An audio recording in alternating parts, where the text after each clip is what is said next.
to the city, baby. When you see us, so you know you really viewing greatness in the making. Double up on facts we stating. Podcasting, cruise control, city, state, the nation. So what you saying, what we saying, prime information. Facts, keys to the city, we unlocking the statements. Streaming every Friday. And ladies and gentlemen, we are back. Clovercrest Media presents Keys to the City. We are streaming on all social media platforms at Keys to the City. So comment, subscribe, like, or share. Or you can follow the Joseph McGuire at Podcaster Joe on Twitter or at Clovercrest Media.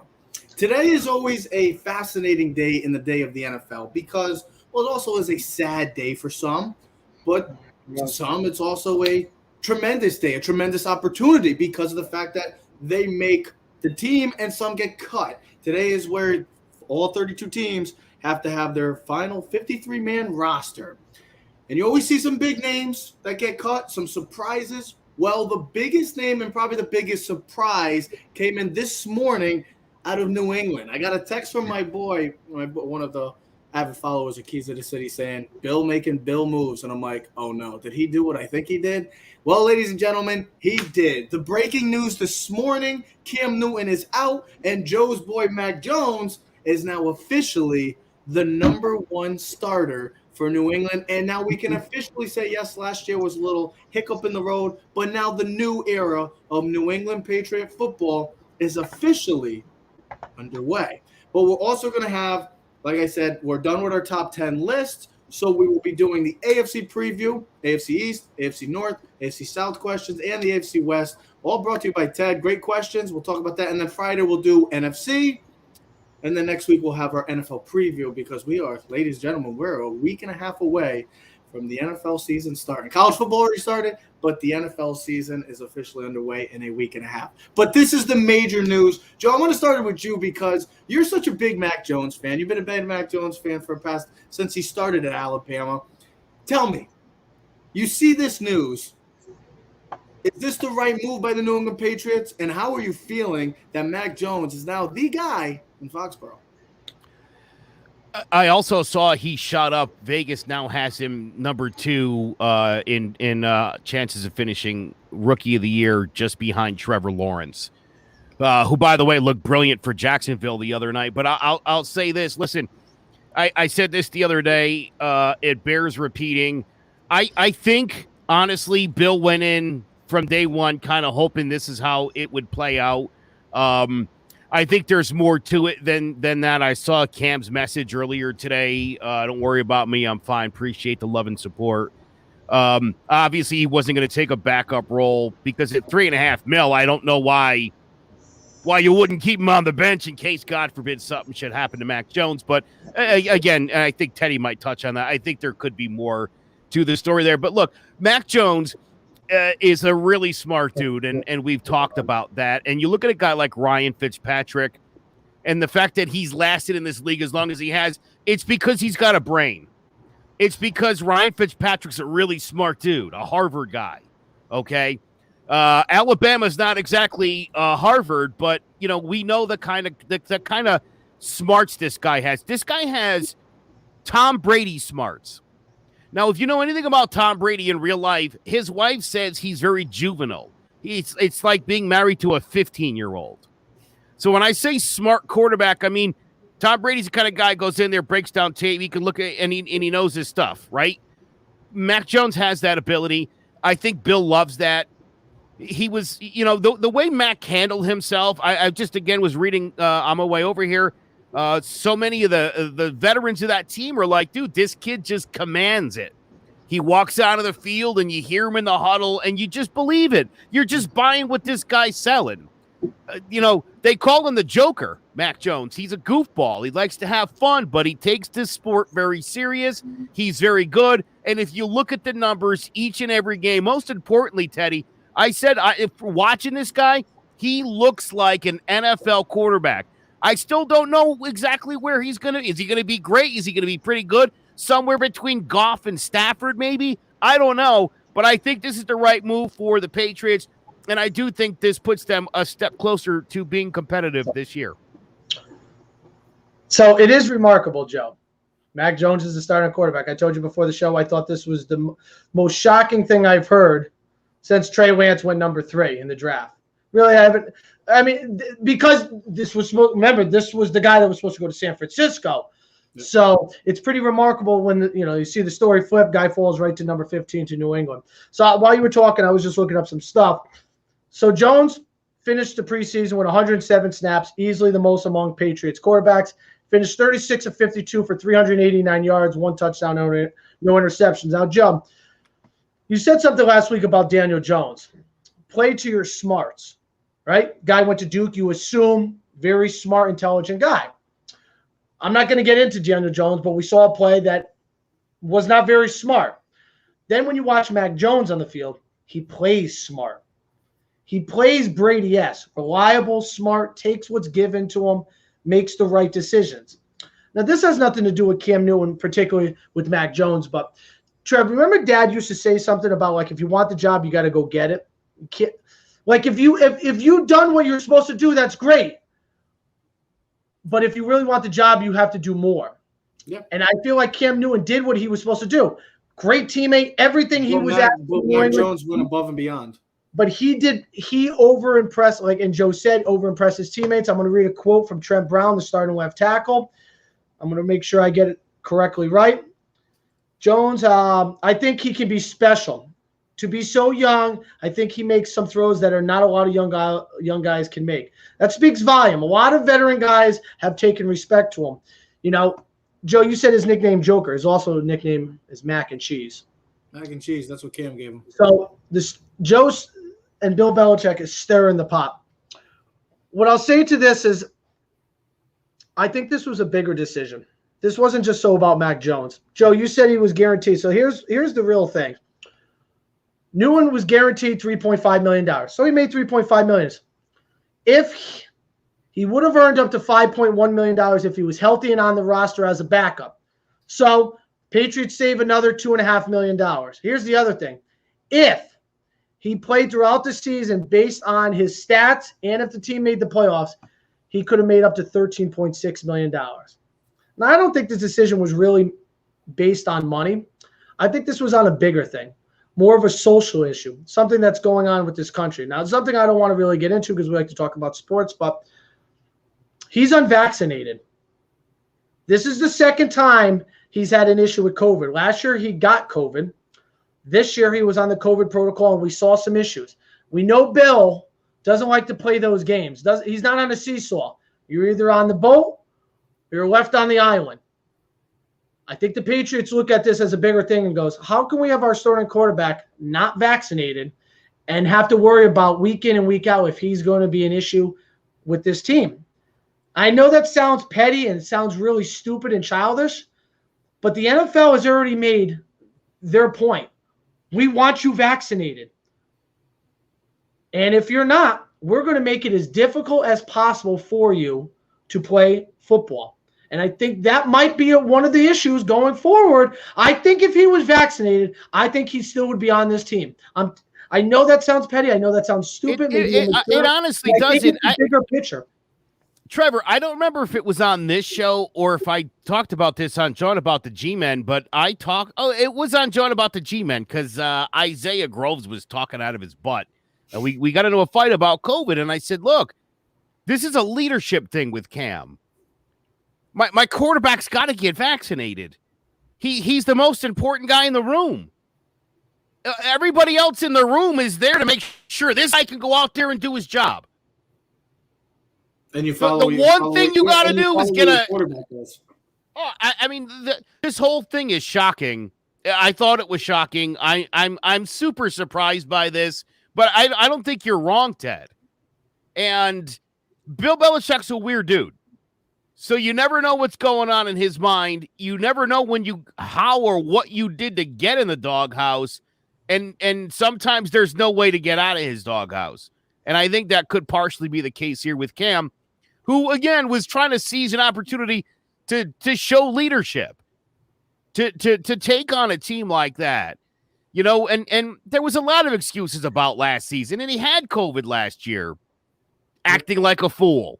I think he did everything he needed to do. Listen, everything that you heard from Bill Belichick was positive. Everything you heard about the teammates and about Cam Newton, all the reports, Twitter, he was doing everything he was asked, and he was well liked throughout the organization and through his teammates. I think what kills me, Trevor, and I'll let you go, is how do you let this guy then take all the first team snaps with all throughout and tell him he's the starter week one, every preseason game, and then you cut him? Now, I understand the reason why you cut him instead of trade him, because now he can pick his own team. Here's the thing. He never said that he was the starter going the week. No, I know that, but why is he taking first team reps? It wasn't like the Matt Nagy thing in the Bears situation where, yes, they've said Andy Dalton will start week one against the Rams. They've made that clear since they signed Andy Dalton. He never put out that Cam Newton was the starter. He said that this was a job for the taking.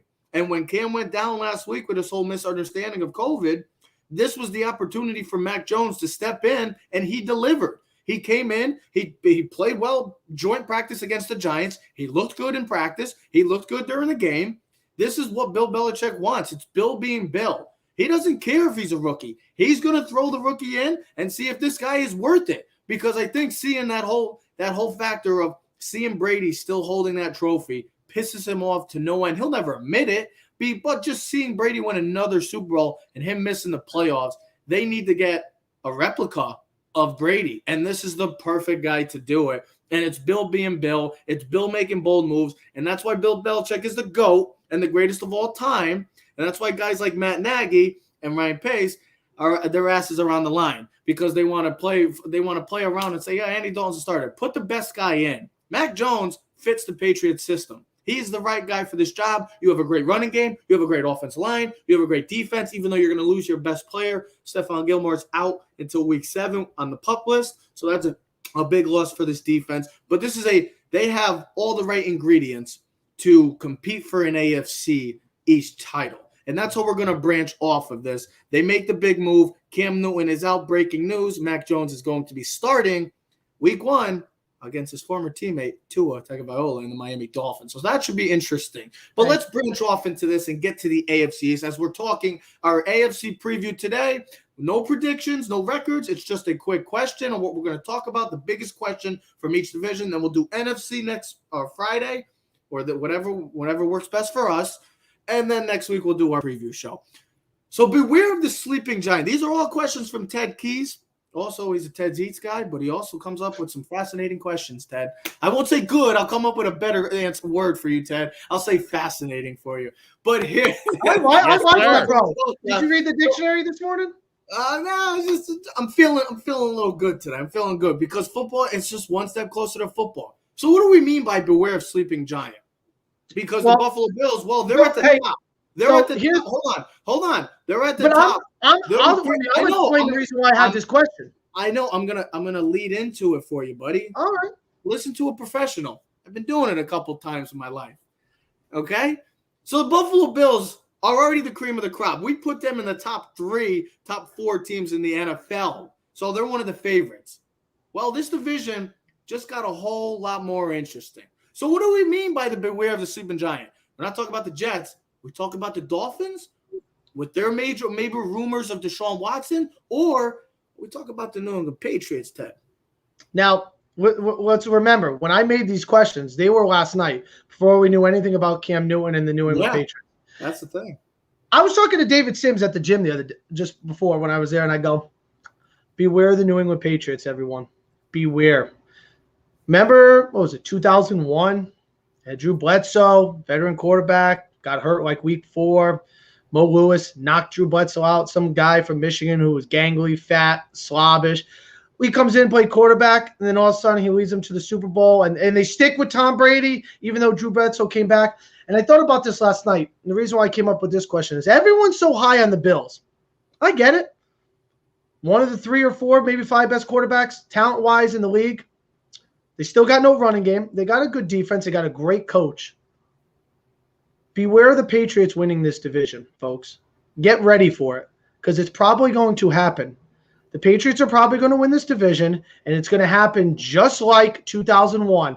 They're going to have the better record. They're going to have the quarterback that is just like Brady. Here's what you got to realize, folks. They have one of the best offensive lines in football. O-line, we'll talk about that with the Giants some other day. They got 9 returning guys from COVID last year. They spent the most money in free agency. They got defensive players that fit their scheme.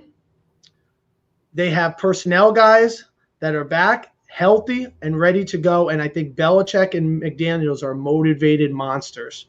They got embarrassed last year. That's something you don't want to do. You don't want to wake the sleeping giant. And I think last year put Belichick back, took a step back and realized he's got to change some philosophies. I look at New England Patriots, I'm like, good offensive line, good running game, very good defense that can rush the passer now because they have guys that can rush the passer. Their front seven is back, one of the better linebackers in the league, and Dante Hightower, a leader.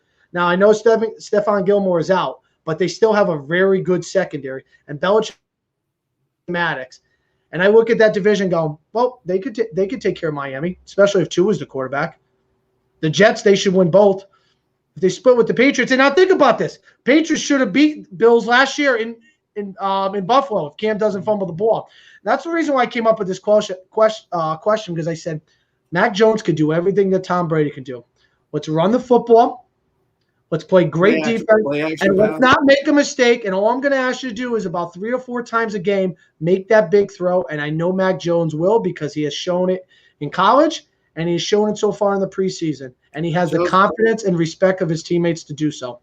Joseph, I'll let you go because I know you're a big Josh Allen guy. So what do you think about that take, that bold take that he has the New England Patriots winning the AFC East and reclaiming back their little hiccup from last year and getting back on top of the AFC East? How do you feel about that? I don't think the Patriots are better than the Bills. I think they're a better team today with Mac Jones running it than they were with Cam Newton. I do feel that way. I don't know if it, you know what I mean? Like but then again, dude, with Mac Jones, I don't know. This is a dude who hasn't lost a game in a really long time. So, and he plays with confidence. Plays with the utmost confidence. And, I don't know. He seems like he's in a great situation. I just feel like, you're looking at Buffalo. That's probably like a 13-14 win team. Could be 12 to 13 wins. I think they come back to like 13 wins. Will Barnwell just came out with a great article on that. I think look at the Bills coming back to reality. Well, listen, I think they took advantage last year because here's the thing. The Brady and the Patriots last team, with all the guys out, so you got to beat up on New England, which then Tua was in his – you didn't know who was starting quarterback for Miami. They didn't have an offense last year, so they were just getting their feet wet. And the Jets were like one of the worst teams in football. That's why they're number 2 pick. So you take advantage like New England did for 20 years when you have a really poor division.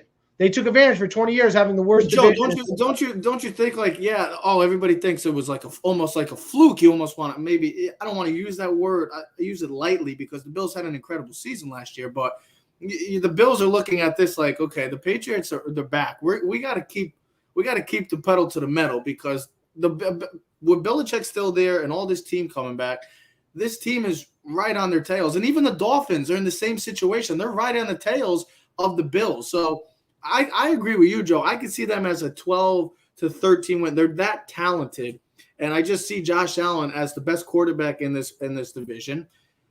McDermott is probably the second best coach in this division. They probably have the second best defense in this division. I just think that this team is too talented to take a major step back. I don't know about how you feel, Joe, with that. Well, I agree with the assessment, but like Ted said, that doesn't mean that they won't take a step back, towards mediocrity. So it's rare to see a team improve, and it would almost be impossible for Buffalo, short of them getting a real running game going. It would be hard for them to even top what they did last year. So a bit of a regression wouldn't blow my mind, especially again, sort of considering where the other teams in the division are. I mean, the Jets obviously are not the walkover they were last year. So just from that standpoint, just say they win 2 less games than last year. That means the Dolphins need to win 1 more game than last year, and they'd win the division. So they're in a really good spot. Again, I'm fascinated now by – I almost want to become kind of a Patriots fan. I hate to say that, man. I love Mac Jones. I've always loved Bill Belichick. you could still support them. Doesn't mean you have to be a fan. I'm not one of these millennials, so I don't know if I could like a team from another market or a play. I don't know if I could actually do that. I'll try. But yeah, it's exciting. But I do think that, listen, every single team in the AFC East, except for Buffalo, I think is significantly better than they were last year. Okay. And I like all the coach, and you like and the that, coach. listen, that doesn't mean any of them will finish ahead of Buffalo, but they're all vastly improved from where they were. Vastly improved from last year, and you've got roughly the same Bills team this year you had last year. So from where they are at the end of the season, all three of those teams to where they are starting on September 12th, they will be a lot better than they were at the last year. And you also have the assumption that we also got to take into consideration this division could get a whole lot more attention if the Miami Dolphins make a major splash within the next week with all these rumors right now of still having a lot of interest in Deshaun Watson. You get Deshaun Watson and that Dolphins team, I mean, how can you not say the Dolphins could become the front runners? I mean, that's how close we are from making this division the best division in football. Like, this was a division for 20 years. We all knew for 20 years that it was a laughingstock because the Patriots, we always knew it was like Alabama football. Put them in, just cue them into the freaking AFC East championship or an AFC East title, I should say. But now, if Dolphins make a move because they're not all in on Tua. They might like him. They don't love him. There's a difference. You could like a guy. You're not married to the guy. That means that they could just say, I'm out. I'm out. But with Deshaun Watson, you make a move like that. I know with all the stuff that's going on, the big dirty situation, the messy situation, I should say, if they make a move like that, this division is just definitely up for grabs then. I just think from an upside standpoint that the difference between Watson and Tua is negligible. I don't think there's I think if you wait a few more years on Tua, he'll be as good as what Watson's been. Yeah, I do. I don't think Deshaun Watson is on another level as far as Watson. I thought that 2 years ago. A whole other level. Watson's a top 6-7 quarterback in the league. I thought that 2 years ago. I just don't think so anymore. Tua's a $20 bill. Deshaun Watson's a $100 bill. Nah, I don't think so. That's the difference. I'm just saying. Bigger, faster, stronger, better arm, and he's already proven it. Tua is what he is. He's good. He's Daniel Jones. I'll take the ball out of Tua's hand over Watson's throw any day of the week. Okay, I definitely will. Well, as far as the athleticism, speed, that's fine. I don't think you're getting any better of a quarterback. I really don't. I don't think if Deshaun Watson shows up, that's a Super Bowl team. I don't think so. Well, and I think also, listen, the other problem is you've got a guy with great pedigree in Tua, who's a good human being, a good person. People love Tua. Mm-hmm. You're going to swap that guy out for one of the biggest POSs in football right now. Well, a guy who to win a Super Bowl. You're not even assured that he's not going to end up in handcuffs before the season's over. I know. That's a lot of risk. He still hasn't been traded. That's a lot of risk for a team like the Dolphins, who haven't had a quarterback since Marino. I agree. Obviously believed 2 years ago Tua was the guy. I don't know. I'm just saying. I don't see enough of an upgrade that the risk of whatever it's going to cost to get him, which I would assume would also include Tua. I just don't think to me, that's a huge, huge risk. I told you guys 2 weeks ago, there's a separate criminal investigation going on. And it's 11 different women. Only 9 of those 11 are part of the lawsuits. So 2 of these women have no financial stake in the game at all. They're just complaining from a criminal standpoint. So as I said a couple weeks ago, he's in a little bit more criminal legal jeopardy than he was a couple months ago when there was like 20 some odd accusers. There's literally 2 who are not looking to make any financial gain, according to this latest article I read. Well, let's see. There is the potential for an arrest before the season is over, or even sooner. And again, if you're the Dolphins, does that make sense to invest what you got to invest in to get Watson, who maybe you and I have no problem if you guys think he's at that level. I saw what I saw last year in Houston, and then I saw him want out of town. Like, knowing there was a lot of shenanigans going on, vocal about getting out of town. And if the Dolphins were smart, they would have moved him immediately when the season was over. Because they would have got maximum value for him. All I'm trying to say is that we don't know if it's going to happen, but if it does, this division becomes maybe now the best division in all of football with the up and downs. Speaking of the best division in football, because this has been ongoing for years now. We've always talked about what's the best division in football. Well, I think we'd all come to an agreement that this division has been the most consistent and has been always a bloodbath of a division because these teams legit, I mean, everybody doesn't like each other. They're rivals for a reason, but this division just always feels different. And it feels different this year, especially this year, because we're talking about the Cleveland Browns as Super Bowl contenders and the frontrunners in the AFC North, Ted. So I'll start with you because you came up with this question.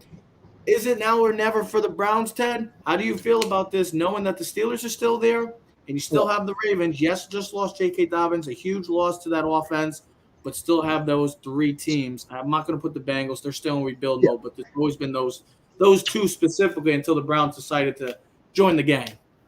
The reason why I wrote this now or never for the Browns is because Baker Mayfield's still under the rookie deal. Clowney's under a 1-year deal. You know what I mean? How long are you going to keep Kareem Hunt and Nick Chubb as dual running backs? How long are you going to pay Landry and Beckham and still have young guys? How many times are you going to keep Austin Hooper and David Njoku? How are you going to pay for all 5 of your offensive linemen that are all solid? How are you going to keep Clowney and Myles Garrett? You know what I mean? How are you going to continually have these guys that are really good players? Have Myles Garrett. They signed Myles Garrett. I know, but listen, when you pay one person, you can't pay the other. All right? And eventually we know this, just like the Ravens, just like Seattle, when you pay the quarterback big money, you're not able to keep that extra linebacker or that extra guard or, someone that could have been a valuable piece, a special teams player. I said now or never for the Browns because the Steelers have taken a step back this year. I think all 3 of us are on the same agreement that the Steelers are not as where they have been the past couple of years. I think if you're going to get this division, the Browns, this is the year. I think Baker Mayfield made a lot of steps progressing forward last year to prove that he was good enough. Okay? He was good enough to get them. Everyone around the league, and I think a lot of people around the country think that the Browns, maybe not, but at least from my perspective, that a lot of people think the Browns are a Super Bowl AFC contender and title contender. So if that means you're good enough. And we all know from year to year, your team can be, guys leave, guys get hurt. This team is perfectly set up. I told you before when we were talking about this. What team can you name that might be more talented overall than this team? Maybe Tampa Bay. Other than the Bucs and Chiefs? No. Listen, you might even say the Browns are more talented than the Chiefs. Look at the whole team, from the 5 offensive linemen to the 2 running backs. You'll take the 2 running backs from the Cleveland. I mean, I know the city has Tyreek Hill, but who's their number 2? You don't even know who their number 2 is. I know who their number 2 is, but what I'm saying is you got Jarvis Landry and Beckham. And then you have other guys in between that. And you got 2 solid tight ends. You got one of the best offensive lines in football. You have one of the best pass rushers in the coach too. You brought Clowney. In. You're going to get Grant DePleat last year, who was supposed to be a first-round pick. He's going to come back and play safety. You got one of the safeties from the Rams in free agency, who was John Johnson, Will Hill. And you got Denzel Ward. I mean, and you got who's the other cornerback that they drafted from LSU, Trev, that from 2 years ago? He got hurt. Greedy Williams. These are really talented players. And who's the line? I'm drawing blanks now, but help me out. The linebacker. Did they get the kid from Notre Dame? Jeremiah Owusu-Koramoah. Who can play strong safety, weak side linebacker. He can blitz off the edge. They got a lot of great pieces. This is the perfect team right now. If they're going to draft, who they draft in the first round this year? I forgot. Was it like Greg Newsome or was that Green Bay? I forgot. They had a solid first two picks. They had a solid draft too, but I'm saying is you didn't pay the quarterback. This is the team, and I think the Ravens have taken a step back too because of some of the key losses on the offensive line, and I don't think they're losing Judon. I just think if the Browns are going to do it, they got to do it now because I don't think this team will be as great as will be next year.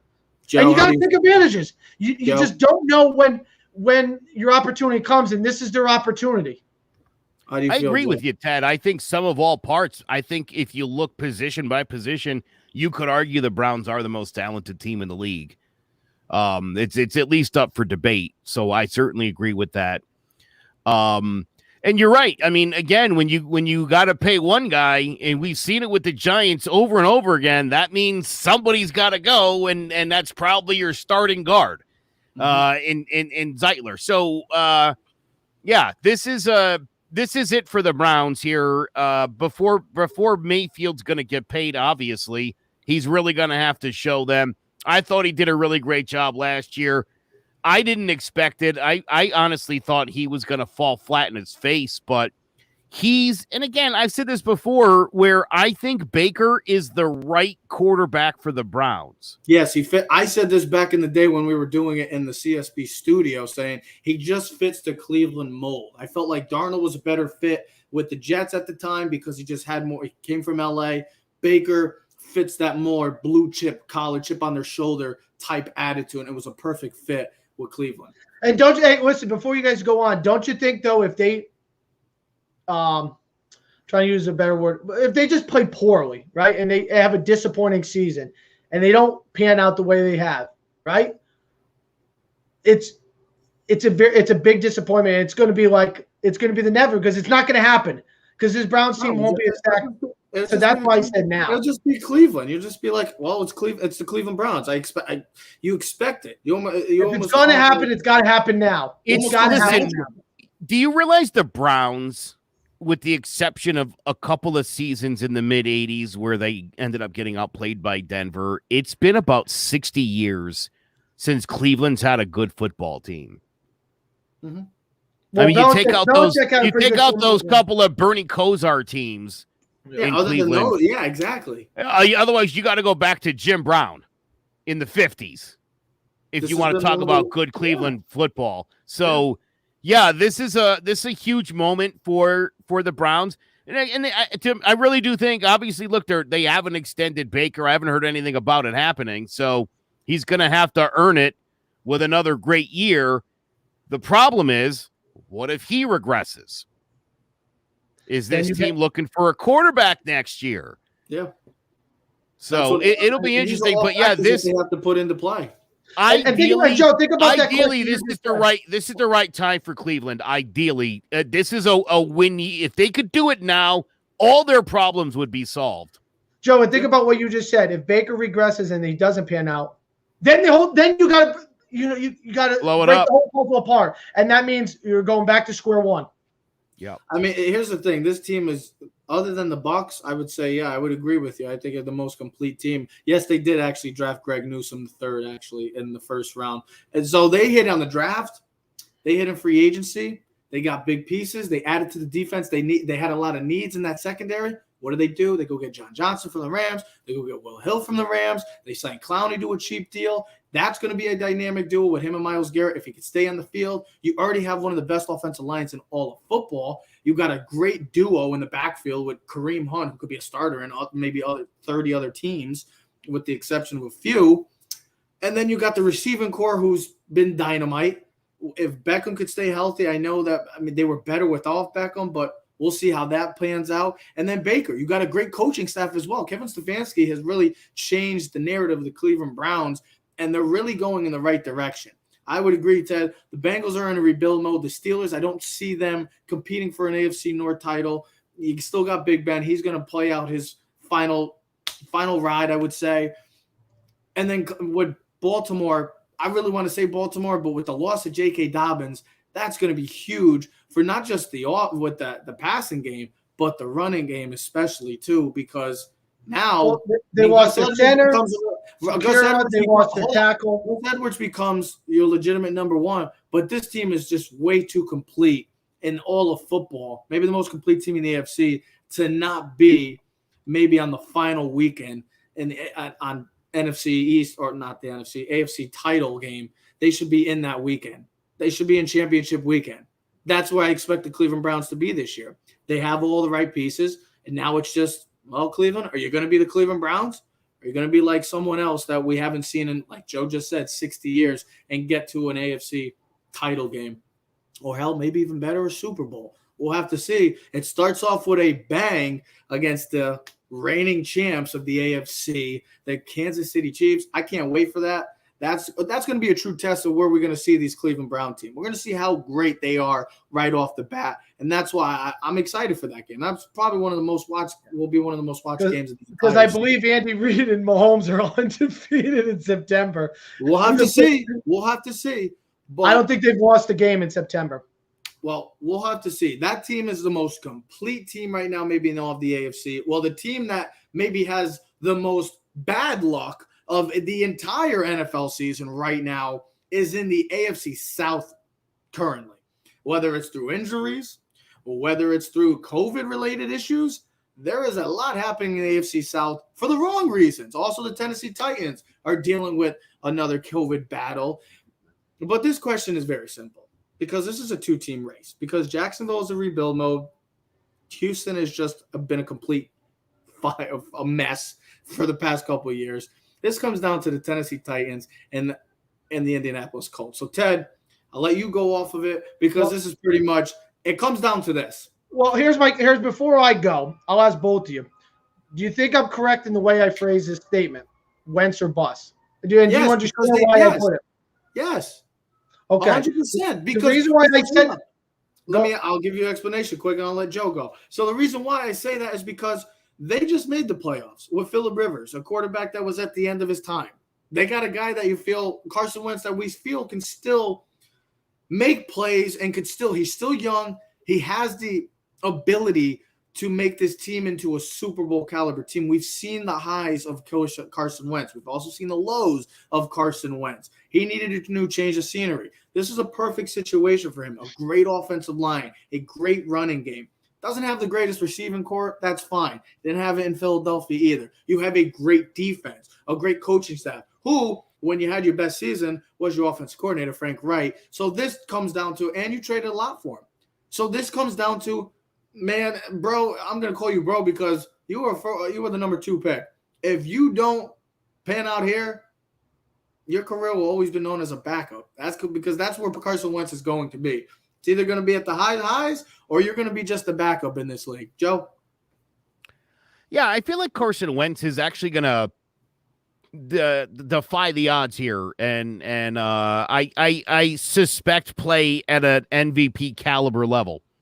I really do. I hate Carson Wentz. Enough. He is so good, and when he plays, he's mostly been pretty outstanding.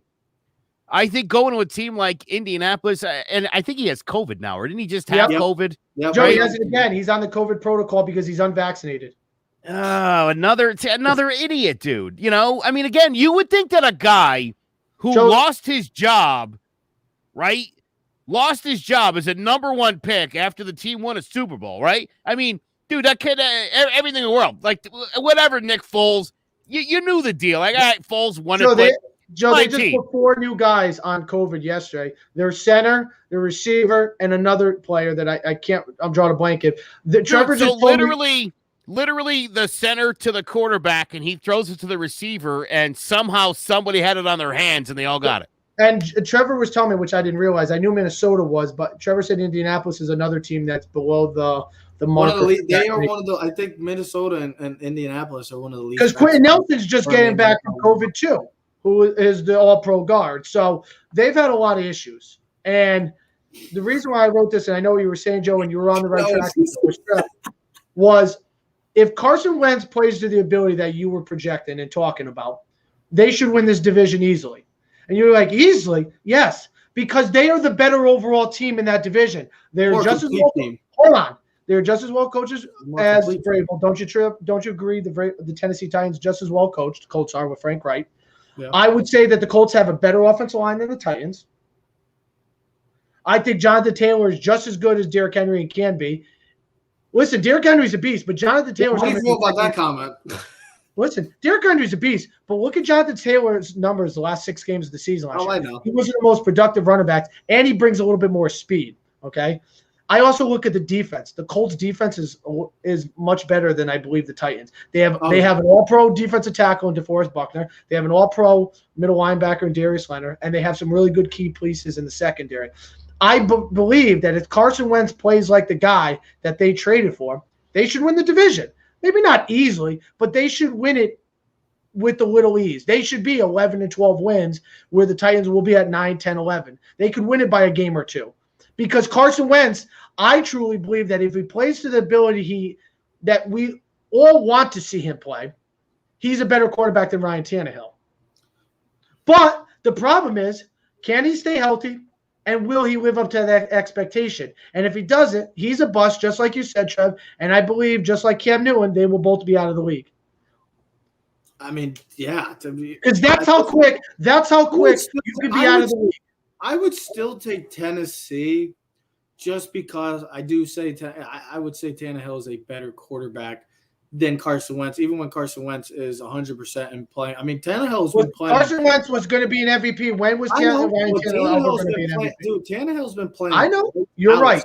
Going over to Tennessee. But you also have to consider Tennessee is going into a new offense because Arthur Smith is now the Atlanta Falcons head coach. So that could be a little intriguing going throughout the season just to see how that offense plays off of the new weapon they got. Julio Jones, you got A.J. Brown, you got Derrick Henry, your big four, you should say.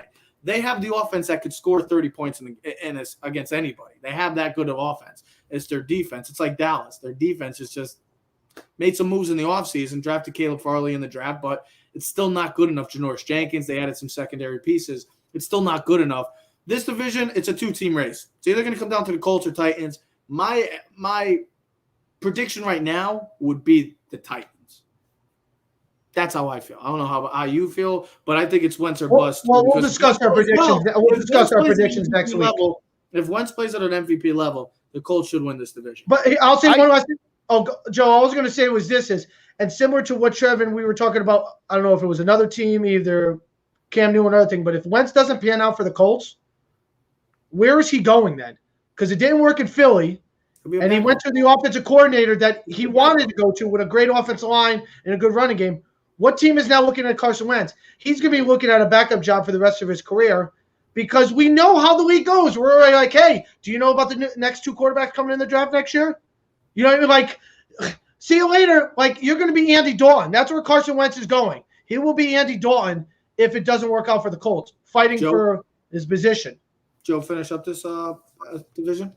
Yeah, I think it's high past time that we stop disrespecting Ryan Tannehill. And I think it's something that still happens. It happens a lot. I'm going to post something here for everybody to look at in a second. On our show, our thing right now? Yeah. What's going on with Joe? He's losing it. Yeah. It's not going as easy as I thought it was going to go, but you'll see this. What's it, stats, wins? I mean, look at these numbers. Look at the numbers. Last 24 starts for Tannehill and Mahomes. Tannehill's leading them in almost every single category, including touchdown passes. But same amount of picks. Don't you sometimes look at numbers and numbers can't tell you the truth? No, I don't think this. 100%. But again, dude, this is like, I don't think to me. Listen, Tannehill's not sexy. He doesn't look sexy doing it like Mahomes does. He doesn't have the hair, and he doesn't spin around and throw the ball over his shoulder. He doesn't do those things. He doesn't have a cannon for an arm. But he makes plays. He throws again, dude. It's when we're talking about Mac Jones. It's like, dude, you got a guy who knows what he's doing, who understands his offense, knows where guys are supposed to be, and can stick the ball in there. What else do you need?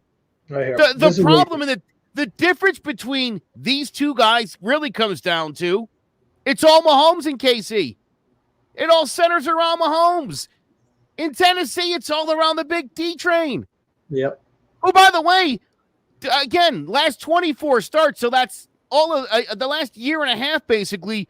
Consider that Tannehill put up those numbers equal to Mahomes while also having a guy run for about 2,500 yards behind him. That's all. Yeah, that's all. That's insane. Yeah. That's insane. He's matching Mahomes yard for yard, touchdown for touchdown, and he's handing the ball off. Guy running for like 3,000 yards. That's insane. I'm glad you brought up Patrick Mahomes because that's how we're going to close out today's show. Is the Good AFC? segue.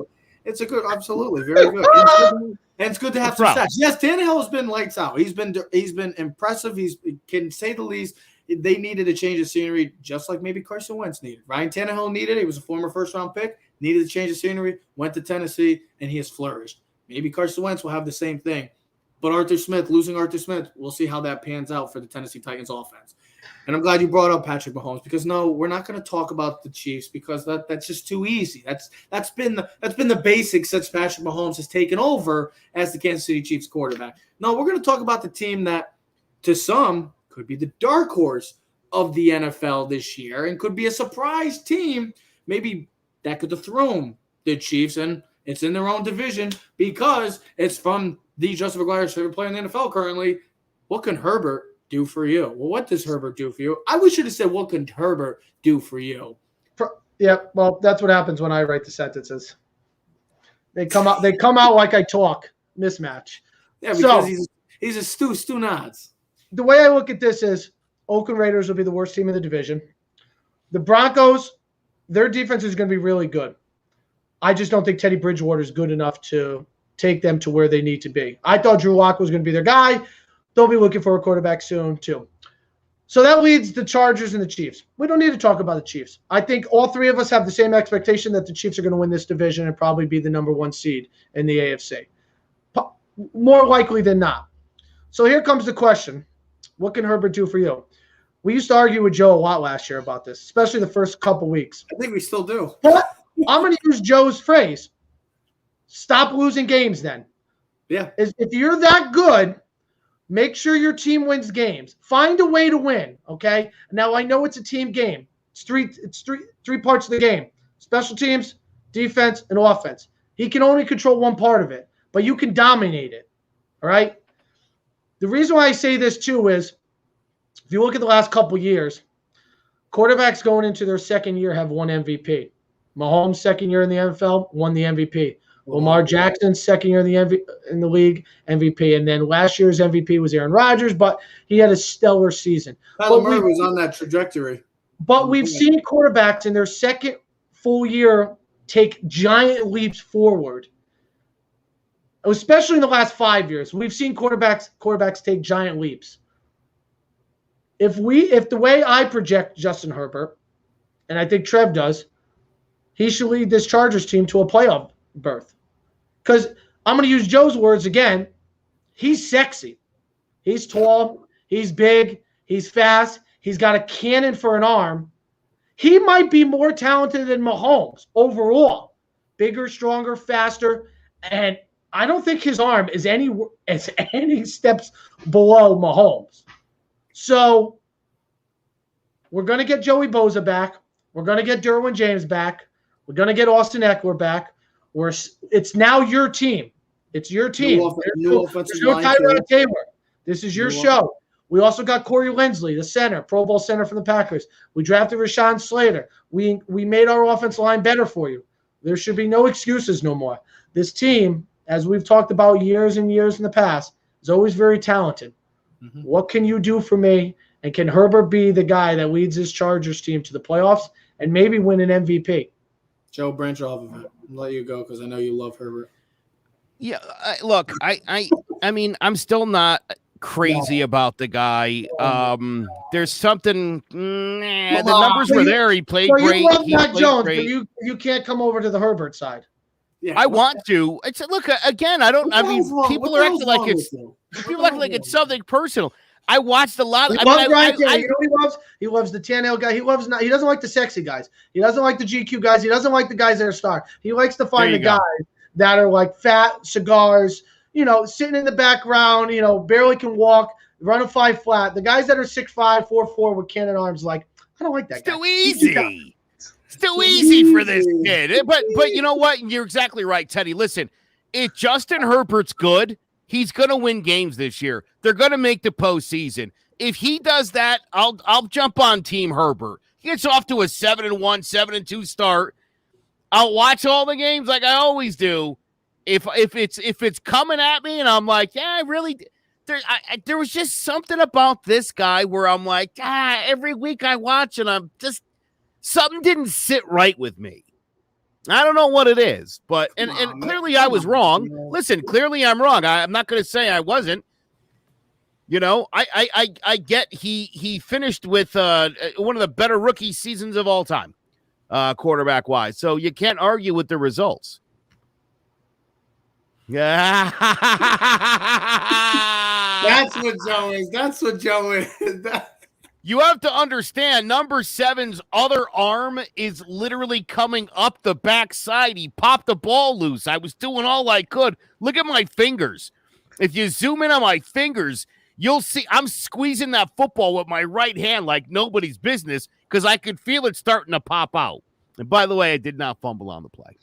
It looks like you were run through those tackles. But the reason why I wrote Herbert is because if he's going to take the next step, which I project, and that's why I drafted him into fantasy, he can lead this team to the promised land. Maybe not the Super Bowl, but get close enough. I mean, this is part of the reason of where all my 4 questions were. Wait, what's the promised land? Isn't that the Super Bowl? Yeah, that'd be the yes. Super Bowl. Well, here's the thing. You got to make the playoffs first. But wait, yes, but no. Yeah. No. Listen, it can take him to the promised land, but I don't think they are good enough yet to get to the Super Bowl. But he can get them close enough. He could be one of those sleeper teams where, like, hey, the Browns last year weren't that great, but Baker Mayfield took the next step. Can Herbert do the same? And listen, when you're going to be facing the division that you're facing week in and week out, you got to dominate. I think the key for this team is going to be the health of Derwin James, the health of Joey Bosa. Those guys, when they're on the field, I mean, Derwin James, we know how great and special Derwin James can be. He has the look of a Sean Taylor. He has the play of a Sean Taylor. He can do everything right. He can do everything at a high level, to an exceptional level. Joey Bosa is one of the best pass rushers in all of football. If this team can stay healthy, this team could be a legit dark horse to not just get to the AFC title game, but to represent the AFC. They're that talented. It just comes down to, as we always talk about every year, it just comes down to health. This was one of those teams last year at 7-9 where they lost a lot of those late games where Herbert goes down the field and scores, and then the other team would get the ball and they would go down the field and end up scoring and winning a close game. And it happened 3 or 4 times to them. Mm-hmm. And a lot of people were like, oh, this defense is terrible. And it's like, well, maybe if Herbert didn't go right down the field and score and give the team $150 to run it back, maybe that would have been different. Oh, I disagree. He's finding ways. I disagree. He let him and scored, but that's a problem. No, it's not a problem. Leaving too much time on the scoreboard is a problem. And you know who doesn't make that mistake? Veteran quarterbacks. Not necessarily. Defense is supposed to do their job. They're supposed to do their job, but when your defense is banged up and it happens 4 times in a season, fool me once, shame on you. Fool me twice, shame on me. 4 times this happened where he scored too fast and they gave it right back up and lost the game. We'll see what happens. Slow it down. Slow it down. We're only a week and a half away. Better field and better time management is the other thing I need to see from Justin Herbert. I also felt in all 9 of those games, I'll show you a moment where I think Herbert blew the game, where I think he cost them the game well before the defense couldn't close it out at the end. We never say that about Mahomes when he scores too fast. We're in awe when that happens. The guy loses like 1 or 2 games a year. I'm not worried about him. I'm worried about a guy who loses 9 games. His 7-9. His defense makes the stop. It's a team effort.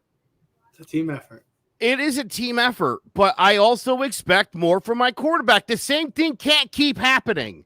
We'll see. Hey, we'll see. They have all the tools to win some games, Herbert. Win some games, and we'll talk. It's the same. Oh my God, this is the same guy that still defends Gary Sanchez to this day. The Yankees are winning, and Gary Sanchez has more home runs than any catcher not named Salvador Perez. So I think I was right. There's your best catcher in baseball. Anyways, He's the older, first- way older than Gary. That's the there's downside the there. first That's why half Gary's of our better. there's the first half of our preview. We just did the AFC. We'll be back Friday or Saturday to do the NFC side of things, and we'll also have this week. Definitely won't be Saturday. Huh? Definitely won't be Saturday. All right, so it's gonna be Friday, boys. So we're coming back It could on be Friday. Thursday or Friday because I have college football Saturday, bro. Well, then it's gonna be Friday. So mark your calendars. Could So also yeah, be Thursday. No, well, I'll make that decision. It's gonna be at the end of the week. Yeah, I'll make that decision. End of the week, we'll be doing the NFC side of things. Maybe we'll skip a little baseball because, well, we know what the Yanks are doing. Maybe Next week we'll do predictions and Yankees. And then next week we'll do our NFL 2021 preview show with all predictions, winners, MVP winners. And then this week we'll also do, sponsored by Ted's Eats, our top 5 Chinese dishes this week. So I'd like to see, hopefully, Joe, sorry, I don't know if there's any coleslaw part of that, but I'm sorry if there is. We'll talk about that all at the end of the week. I hope everybody enjoyed the show. Big news, Cam Newton is out, Mac Jones is in, so a lot of football happening. Here we go, boys. Ladies and gentlemen, Clovercrest Media presents Keys to the City. We are out. Yeah. Keys to the city, baby. When you see us, so you know you really viewing greatness in the making. Double up on facts we stating. Podcasting, cruise control, city, state, the nation. So what you saying, what we saying, prime information. Facts, keys to the city, we're unlocking the statements. Streaming every Friday.